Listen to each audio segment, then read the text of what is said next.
field was actually initially planted in 1998 as backup site for another field that we were in danger of losing at the time. And we've trialed over 100 different species of plants in this field since it was planted. Out of the 650 or so that we've had in the different field sites we've maintained. There are about 50 species in the field currently, all woody species and a few short-lived perennial cypripedescent plants. This particular field is being developed now as a demonstration garden. So this is the desert ironwood, only it's Sesota, which is endemic to the Sonoran Desert region. It's a monotypic genus.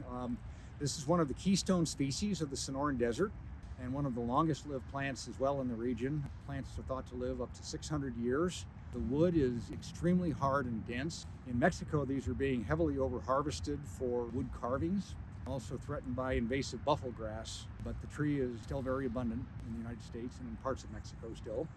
It's used commonly as a landscape plant here and is one of the very interesting native desert plants. This big plant right here is native Arizona kidneywood, and this plant has been used in folk medicine as a diuretic, hence the name kidneywood. And the heartwood of that, if you soak water in it, the water will fluoresce under black light. So it's kind of cool. There's some interesting chemistry going on there.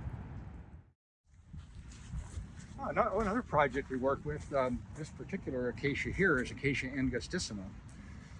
They tend to die down in the, again, to the roots in the colder winters. But in the early 90s, we worked with a project with U.S. Fish and Wildlife Service down at the Buenos Aires National Wildlife Refuge with the endangered mass bobwhite quail. And the thought was in one of the areas of Sonora where these birds were still surviving, during the winter, one of the principal foods they ate was the seeds of this particular acacia.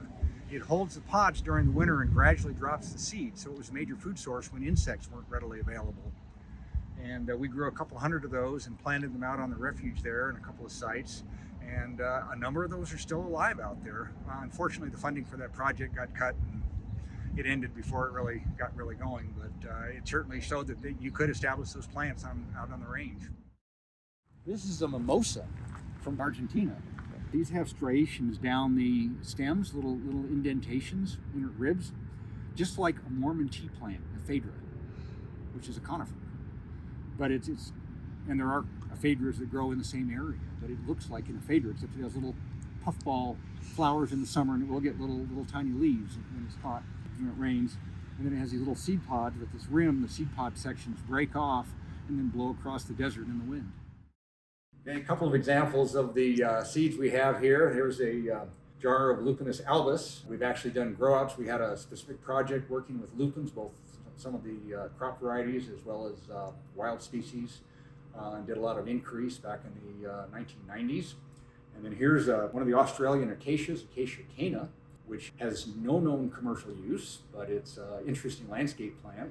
And we have one plant in the field that sets large quantities of viable seed on its own and seems to come true from seed. So we're banking both of these in the seed bank.